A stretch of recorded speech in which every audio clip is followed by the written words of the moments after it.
Oh, that's urine. What is up, everybody? Welcome back to Drama Llama. This chair is fully... Oh, now it's fully stuck. Anyways, hey, welcome back to Drama Llama. If this is your first time watching Drama Llama, you might... Oh, we're stuck. We are so stuck on this. So we have something pretty serious to talk about. And granted, I know the situation here is not as serious as you would like. You know, if your parents are watching this for the very first time, I sure hope you didn't tell them I was a scholar. I really hope, because you are a really bad liar. You'd just be a really bad liar if you told your parents that. Anyways, if you go to YouTube and you search for Drama Llama, something interesting pops up, and it's not me. Once upon a time, there was a Drama Llama, and everybody hated him. The end. So, yeah, that's gonna be addressed at some point in the future, but not today, because I really need to get this unstuck. So last movie review that we did here at Drama Llama, we watched the film Space Hunter. Which was, honestly, wasn't even that bad of a film. The budget was really big, and whenever you watched it, it kind of gave you like this 80s sci-fi action nostalgia, just like right here in your chest. It was a great fun film to watch. Today's film, it does the same thing. You just feel it right here. But it's not a nostalgia feeling. It's your soul dying. Everybody, we're about to watch Terror Eyes. So grab your Depends, grab your Preparation H, cause it's going to hurt. There's kits you might want to buy. And just have them ready after we watch this film. AIP! You guys know what AIP stands for, right? An incredibly pad film.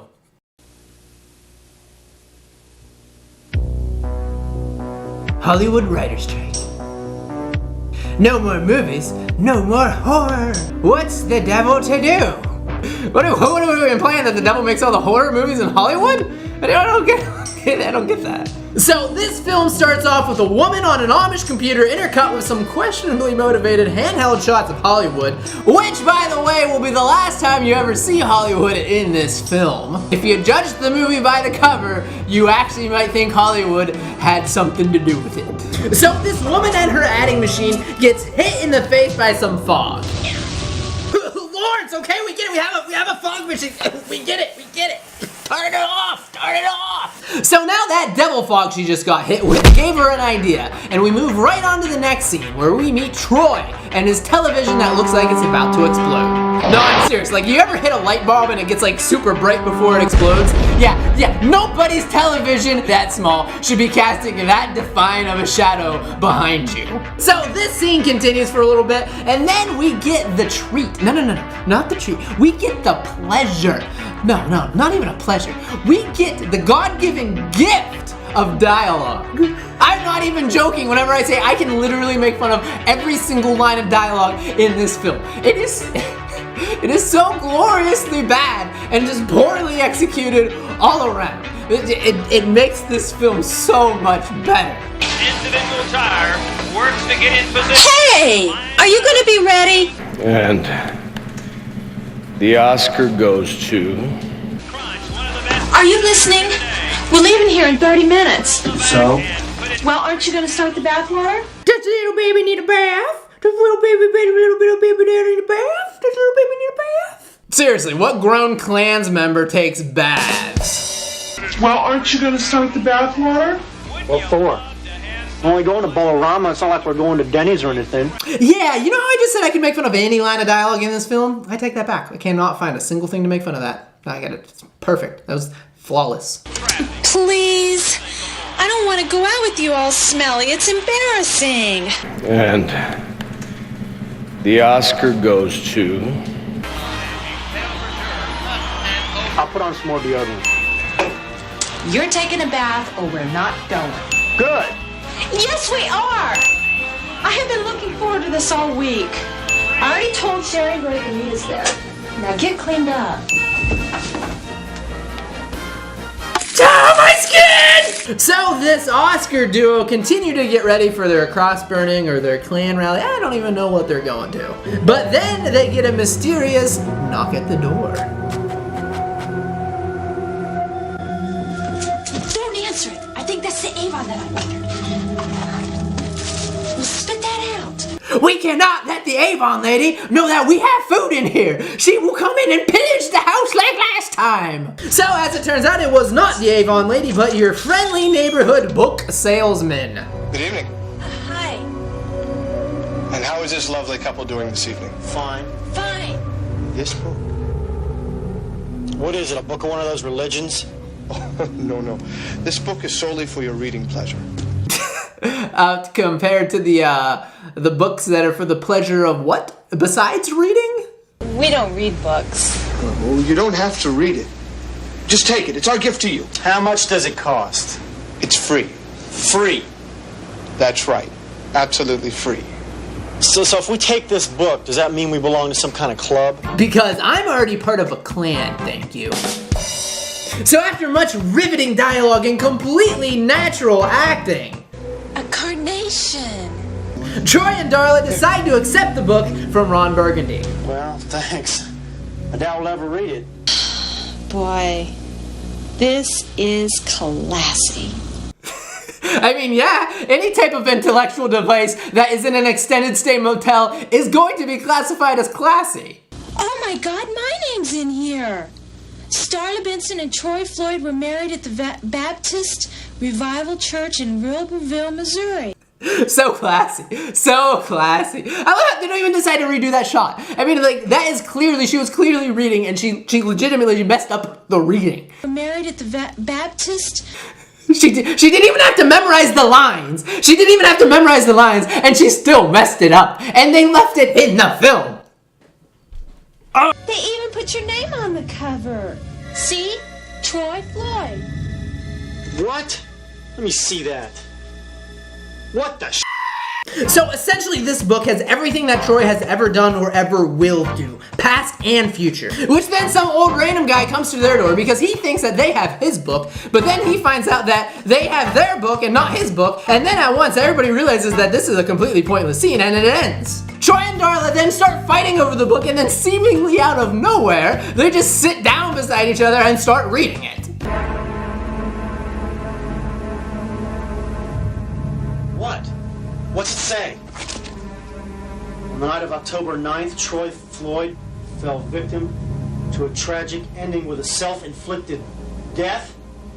Death? What is that supposed to mean? I only know 14 words!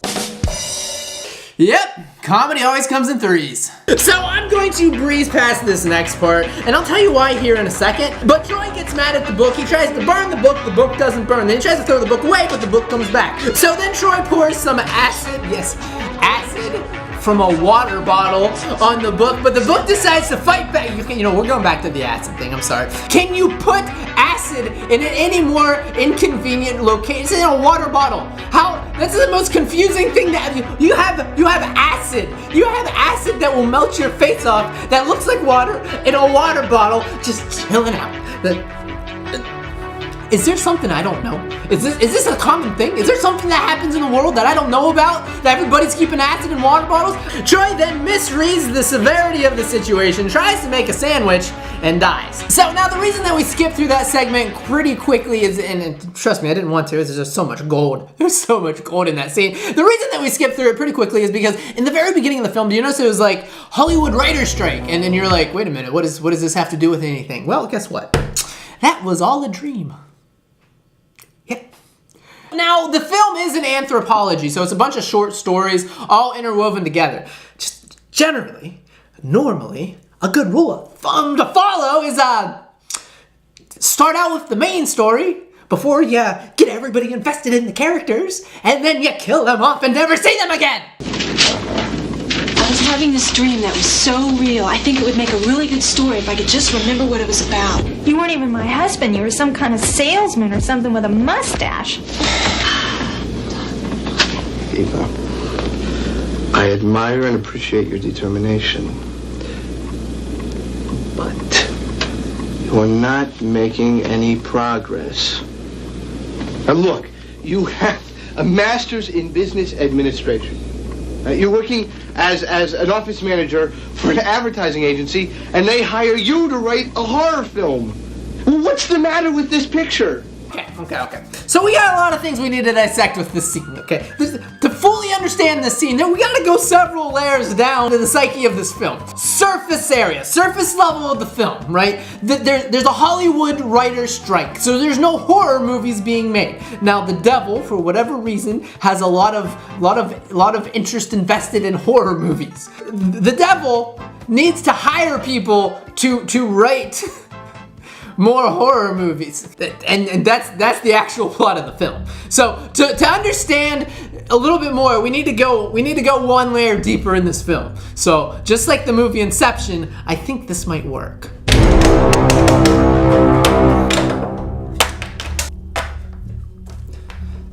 All right, kids. So yeah, never try this one at home. Okay. So now that we're actually in the film, we're in layer 1. Let's try to understand a little bit better using context clues of what we've heard in the dialogue. Okay, so there's a Hollywood writer's strike and the devil needs more films. So we are to assume from dialogue that the devil hired an advertising agency to write scripts for him. The devil obviously did some bad judgment calls and hired a completely incompetent advertising agency, because that advertising agency then hired one of their office managers. If you don't know what an office manager is, it's like hiring the pit crew to drive the race car. But there's actually another layer. This is the juicy layer. We need to go one layer deeper, and we need to hit the juice. We need to hit the juice, guys, and it's one more layer deep. So let's do this. I'll see you guys on the other side.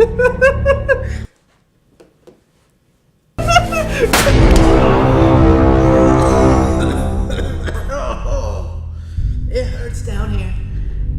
It hurts down here. All right, I'm gonna make this quick.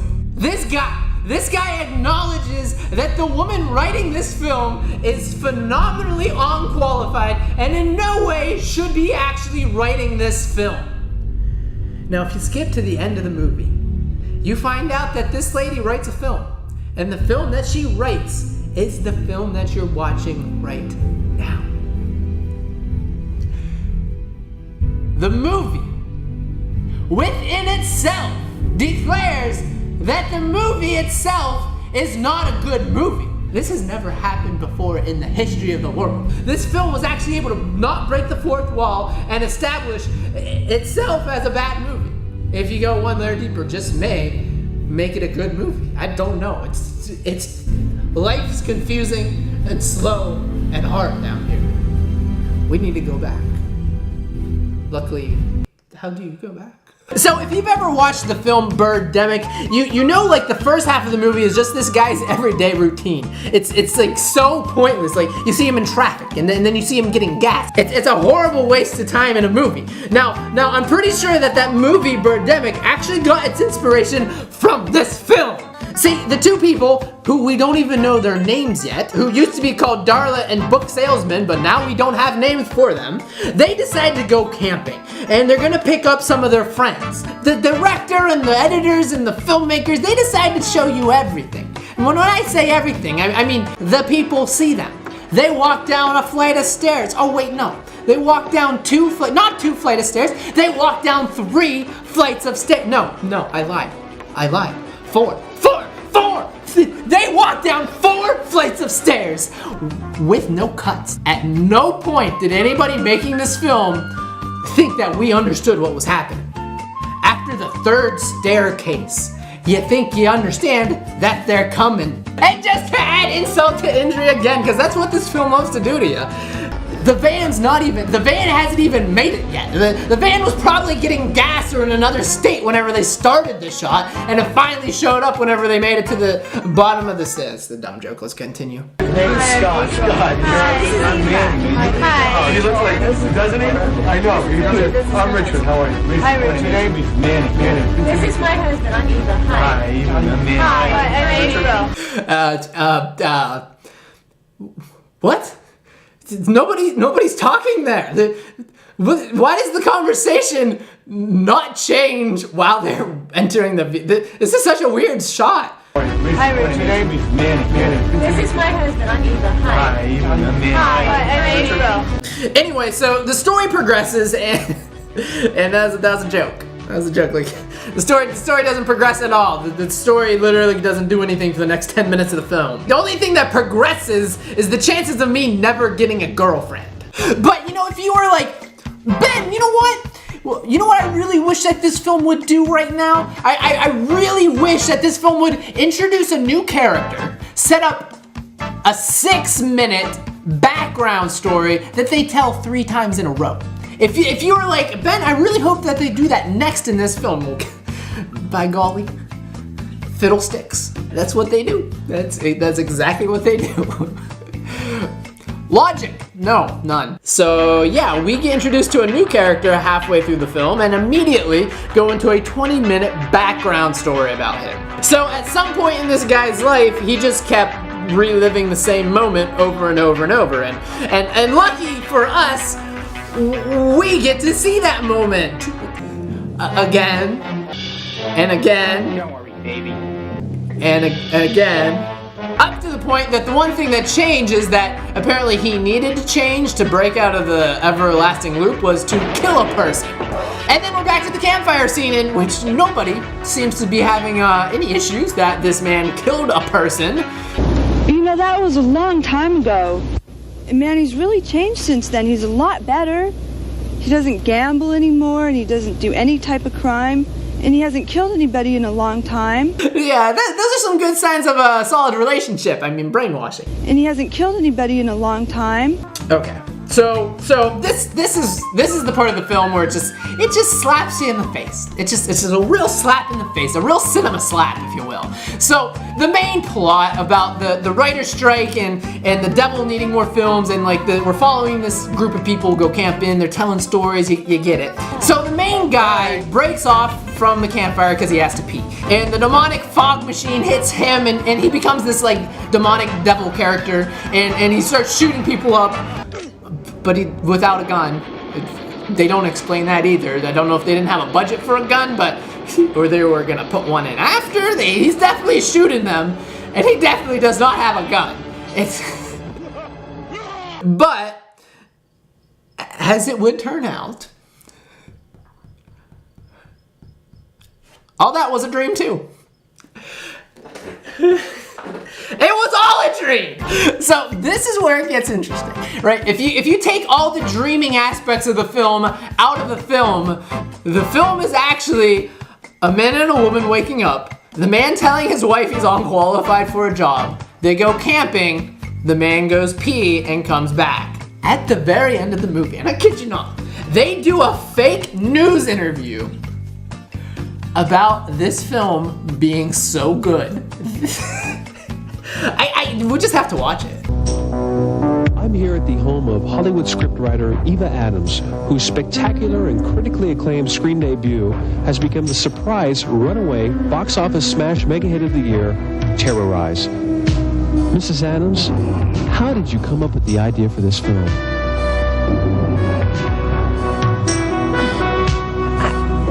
I don't know. It just came to me.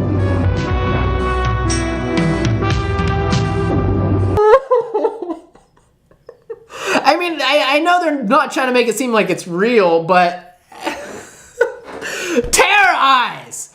Tear our eyes out! I don't even know. People, I don't know. Why is this not working? Drama Llama's hit a low. We've hit a low. We need to come back. We need to come back hard. We're not gonna be able to.